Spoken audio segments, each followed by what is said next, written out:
Aku Salwa, di sini aku sebagai konselor. Halo, aku Zahra. Di sini aku sebagai konseling.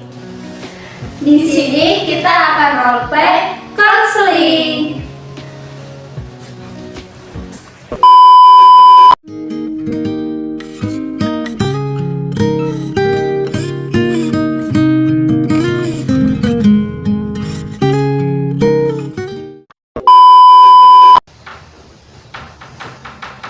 Ya, silakan masuk. Mari, silakan duduk.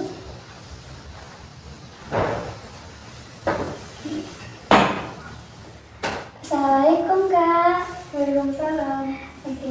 Selamat siang, selamat datang di konseling hari ini. Bagaimana kabarnya, Kak?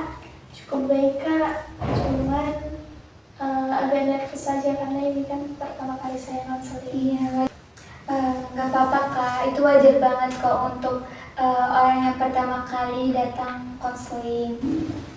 Oke, sebelumnya boleh perkenalkan terlebih dahulu dengan kakak siapa? Perkenalkan, saya Zahra Najwa Salma, panggilannya Zahra. Oke, Kak Zahara, perkenalkan sebelumnya nama saya Salwa Hafidah. Di sini saya sebagai konselor yang akan menemani Kak Zahara dalam proses konseling kali ini. Di mana pada kesepakatan yang telah kita sepakati sebelumnya bahwa konseling ini hanya berdurasi sekitar 1 jam saja. Di mana Kak Zahara di sini bisa menyampaikan permasalahan Kak Zahara, keluh kesah Kak Zahara tanpa takut dihakimi dan tanpa takut akan kerahasiaan Kak Zahara disebarluaskan. Di sini kami sebagai konselor akan menjaga kerahasiaan klien kami. Adakah yang perlu ditanyakan? Sudah cukup, Kak. Oke. Kalau boleh tahu apa harapan Kak Zahara datang ke konseling pada siang hari ini? Harapannya sih, Kak, semoga setelah konseling ini saya lagi jadi lebih tenang. Kemudian kalau presentasinya juga lebih enjoy gitu. Terus untuk interaksi juga lebih bisa santai ketemu orang-orang. Oke. Permasalahan. Boleh ceritakan permasalahan apa yang sedang Kak Zahara alami akhir-akhir ini? Akhir-akhir ini itu cepat saya itu meningkat. Misalnya itu ketika presentasi. Nah, dari presentasi itu membuat saya takut untuk memulai di presentasi. Jadinya presentasi itu selalu nggak lancar gitu. Kalau presentasi itu pasti sebelumnya aku udah khawatir dulu gitu. Kalau habis presentasi juga pasti bakal kepikiran. Apakah kecemasan Kak Zahara ini bereaksi pada tubuh Kak Zahara seperti mual atau pusing atau hal yang sebagainya? Kurang lebih iya ya, karena waktu cemas itu saya pasti merasa kayak pusing.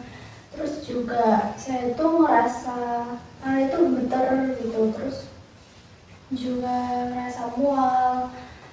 Selain itu juga ketika presentasi saya tuh kalau mau ngomong tuh susah, jadi seakan-akan tuh saya tuh kayak membeku gitu, kayak ototnya tuh jadi tegang gitu. Apakah kecemasan Kak Zahara ini muncul saat Kak Zahara melakukan presentasi saja? Tidak juga, karena selain dari presentasi itu saya tuh sering cemas ketika di masyarakat. Contohnya itu kayak di kelompok masyarakat itu pasti kalau saya berinteraksi di sana saya merasa cemas gitu. Kemudian ketika berinteraksi di ruang publik, di perkuliahan, di kelompok-kelompok kecil bahkan, itu juga saya masih sering ngerasa cemas. Oke, jadi kecemasan Kak Zahara ini muncul karena Kak Zahara berhadapan atau berinteraksi langsung dengan orang dan Kak Zahara takut akan pandangan orang tersebut. Iya, begitu. Apakah Kak Zahara tahu apa penyebab utama dari kecemasan yang Kak Zahara alami ini? Mungkin penyebabnya kenapa saya mengalami kecemasan itu menurut saya karena saya terlalu mengkhawatirkan mengkhawatirkan pandangan orang lain terhadap saya. Misalnya ketika presentasi, itu saya pasti awalnya mengkhawatirkan tentang kritikan dari mereka. Misal saya membuat kesalahan atau saya membuat kekeliruan waktu presentasi tersebut. Selain itu juga ketika berinteraksi, saya juga takut salah ngomong dan itu bakal melukain hati lawan bicara saya. Jadi saya terlalu hati-hati atau bahkan saya mengkhawatirkan kalau saya itu nyakitin orang lain gitu. Jadi omongan saya. Oke, itu ya. Terus apakah pikiran negatif Kak Zahara ini terus bermunculan di pikiran Kak Zahara saat Kak Zahara berinteraksi dengan orang lain atau saat Kak Zahara tampil untuk presentasi? Oke, iya, jadi ketika presentasi itu saya ngerasa kayak takut salah, takut kalau ngomong itu takut ngeblank gitu. Karena kalau presentasi itu kan nggak fokus ya, jadinya untuk penyampaiannya juga nggak maksimal. Seperti itu. Jadi kecemasan Kak Zahara ini muncul dikarenakan Kak Zahara takut akan pandangan negatif dari orang lain kepada Kak Zahara, dan itu menimbulkan reaksi pada tubuh Kak Zahara. Iya, begitu. Oke. Terus apakah ada pengalaman masa lalu yang membuat kecemasan Kak Zahara ini muncul? Ada. Jadi pengalaman saya itu ketika presentasi, teman saya mendapat kritikan negatif dari temannya dan kemudian teman saya ditertawakan. Nah, dari situ pandangan saya berubah. Saya khawatir bahwa ketika saya melakukan kesalahan, saya pun mendapatkan kritikan negatif tersebut dan juga tertawaan dari teman saya begitu. Oke. Apakah kecemasan ini mempengaruhi aktivitas sehari-hari Kak Zahara? Sejauh ini sih mempengaruhi ya, karena ketika kecemasan itu datang, saya kan kesibukan akhir-akhir itu juga sebagai mahasiswa, selain itu juga saya sebagai santri di pondok. Nah, dari situ kan kegiatannya sudah padat ya, apalagi kalau kecemasan datang itu pasti produktivitasnya itu juga menurun. Jadi kalau kegiatan itu juga nggak efektif, nggak memuaskan gitu, nggak bisa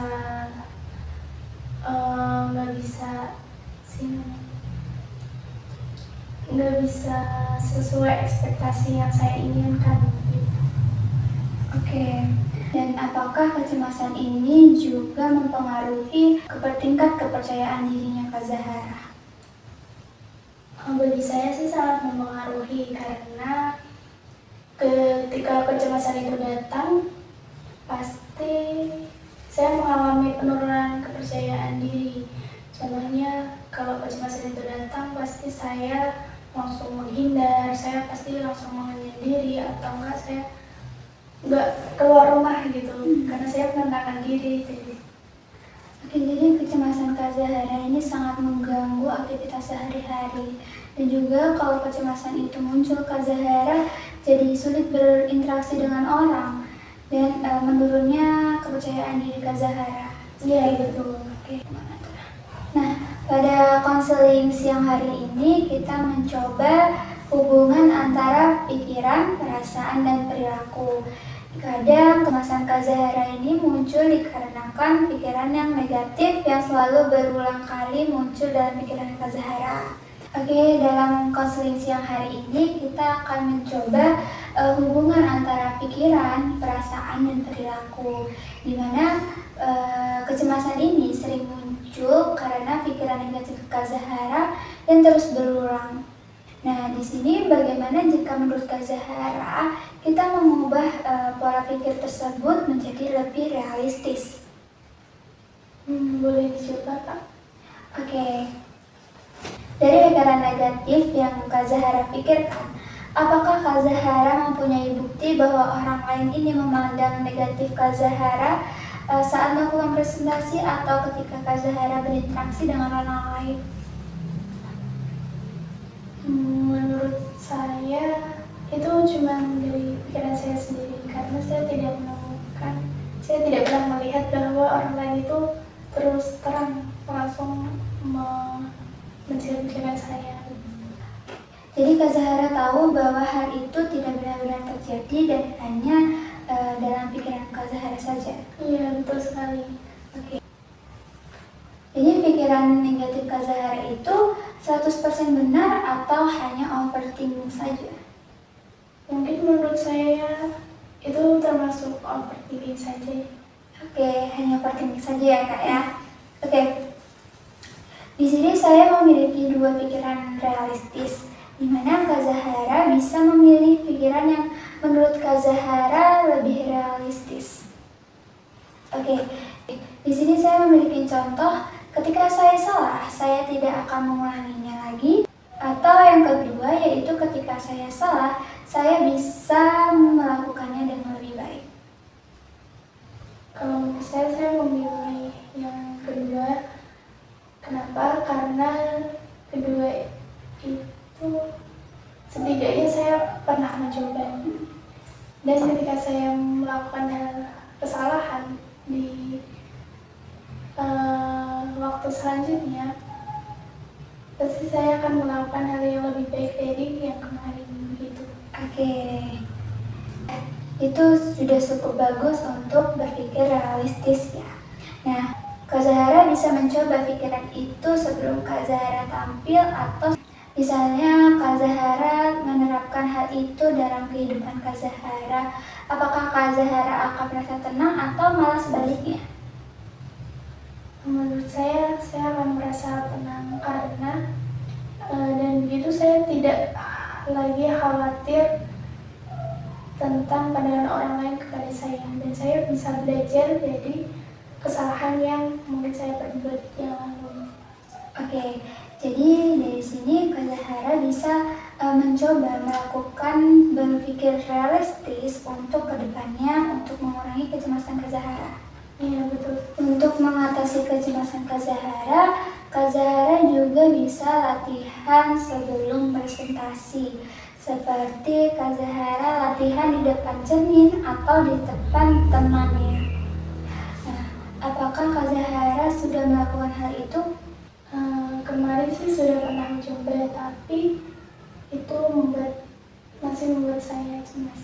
Oke, ini kita coba pelan-pelan ya untuk mengurangi kecemasan Kak Zahara. Iya. Nah, selanjutnya saat Kak Zahara merasa cemas, reaksi tubuh Kak Zahara saat mengalami kecemasan, kita bisa memulai teknik pernapasan, yaitu dengan tarik nafas 4 detik, lalu tahan 4 detik, lalu hembuskan selama 6 detik. Apakah Kak Zahara mau mencobanya? Mau Kak? Oke. Pertama-tama, tarik nafas 4 detik, lalu tahan 4 detik, dan hembuskan selama 6 detik. Oke, bagaimana perasaannya Kak Zahara? Perasaannya agak lega sih Kak. Oke, agak lega ya. Jadi Kak Zahara bisa mencobanya saat kecemasan Kak Zahara ini mulai meningkat. Atau Kak Zahara bisa melakukan teknik pernapasan ini untuk kesehariannya. Selanjutnya, Kak Zahara bisa melakukan mindfulness, yaitu Kak Zahara fokus pada hal yang sekarang Kak Zahara lakukan. Iya Kak, saya akan mencoba. Oke, Kak Zahara. Tadi kita sudah membahas tentang kecemasan yang Kak Zahara alami dan bagaimana kita menanganinya. Nah, dari penanganan tadi kita sudah mencoba berbagai teknik. Yang pertama dengan berpikir realistis. Yang kedua, Kak Zahara bisa latihan dengan diri sendiri atau dengan temannya. Yang ketiga dengan teknik pernapasan, dan yang keempat itu dengan Kak Zahara melakukan mindfulness. Nah, dari keempat teknik tersebut, manakah yang ingin Kak Zahara mulai terlebih dahulu? Mungkin saya akan memulainya dengan latihan pernapasan. Selain itu juga latihan presentasi di depan teman saya atau di depan cermin. Oke, itu sudah pilihan yang bagus. bagus. Saya tidak perlu sempurna dalam melakukan hal tersebut, tetapi Kak Zahara bisa konsisten akan hal tersebut ya. Oke Kak Zahara, terima kasih sudah terbuka pada siang hari ini. Semoga kedepannya Kak Zahara bisa lebih baik lagi dan bisa mengatasi kecemasan Kak Zahara. Baik Kak. Sebelum konseling ini berakhir, saya menegaskan sekali lagi bahwa kerahasiaan Kak Zahara tidak akan saya sebarluaskan dan akan saya jaga kerahasiaannya. Baik, terima kasih kembali kepada Kak Zahara telah terbuka pada siang hari ini kepada saya untuk berbagi keluh kesahnya dan permasalahan yang Kak Zahara alami. Selanjutnya kita jadwalkan kembali sesi konseling untuk melihat progres perkembangan Kak Zahara. Baik Kak. Mari saya antarkan. Kasih ya Kak Zahara.